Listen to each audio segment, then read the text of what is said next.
Hello, this is a question similar to a question that appeared on an AQA calculator paper 2. It's that style of question. This was in 2023 question 17. I can't go through that particular question because that would be breaking copyright. This has been changed to make sure that I don't break copyright. You're looking at two right-angled triangles here, ACD and ACB. If you're looking at right-angled triangles in an exam, you have to think two things. The first thing is Pythagoras, the second thing is trigonometry.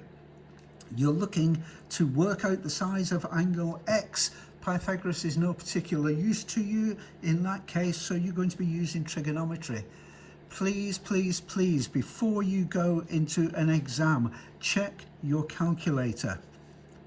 In my window, I have a tiny little D there. It's very difficult to see. It's difficult for me to see. Maybe you can see it. Maybe your eyes are younger than mine. You must be in degree mode. Your calculator must be in degree mode. Please make sure it is. Ask your teacher how to get it into degree mode if it isn't. Okay. We're doing trigonometry. Write it down. Straight away.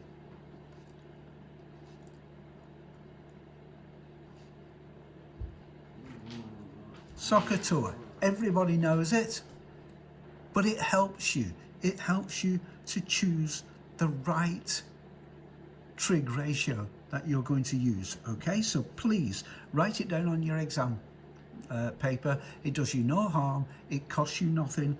A few seconds to write it down. That's all. Okay, so we're going to start out. We're going to consider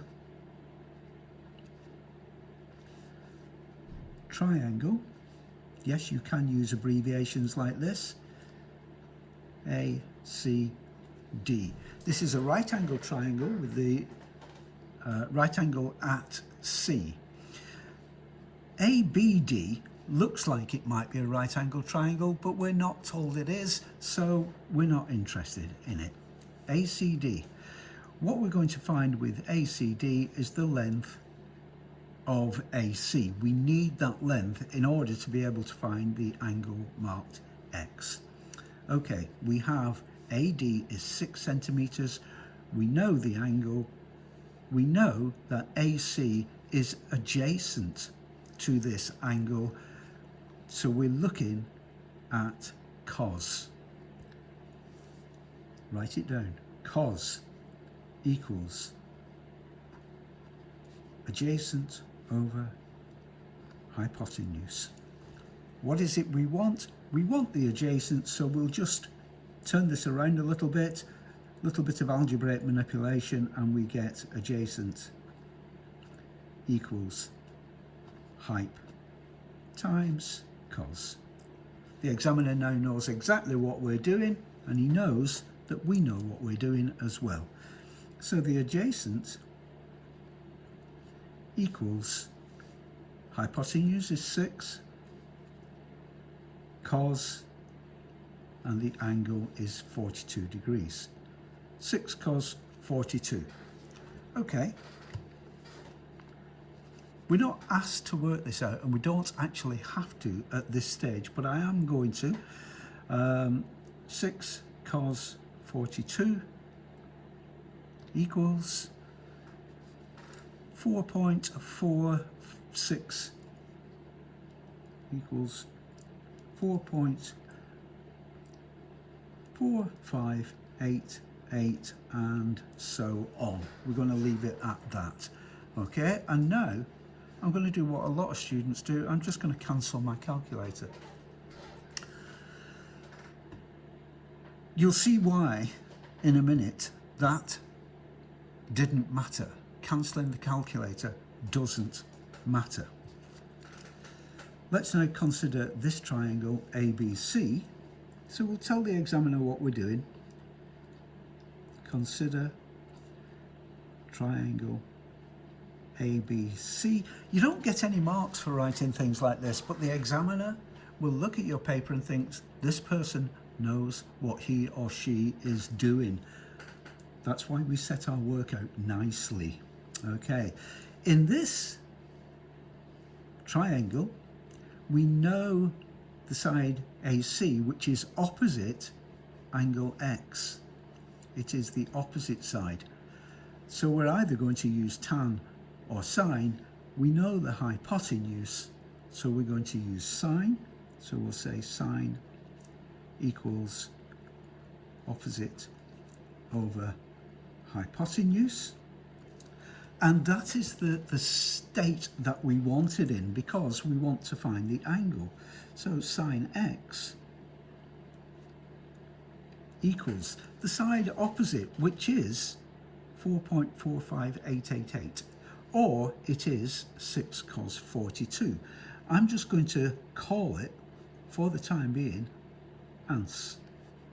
Ans for answer, over 10.7.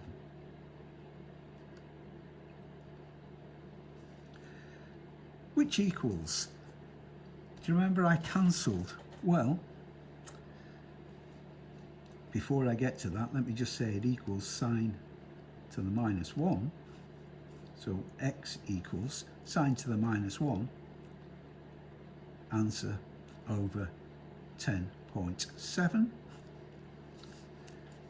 which equals, and I'm going to put it there, well, that answer, 4.4588 and whatever, is still live in my calculator. Even though I've cancelled it, it is still there. So I do shift, sine to the minus 1, open brackets, ans divided by 10.7, close brackets, equals, and we have 24.627 and so on degrees. Degrees we give to 1 decimal place, so we have 24.6 degrees, and you have just got yourself 4 marks. Checking in here, this is the shortest side, so this is the smallest angle.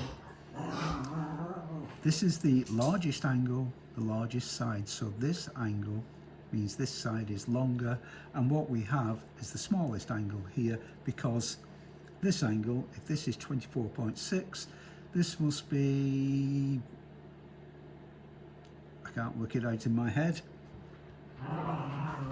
about 65.4, I think, is this. So this is the smallest angle at 24.6. The chances are you've got it right. Okay, there we go, that's it. I will see you in the next one. Bye.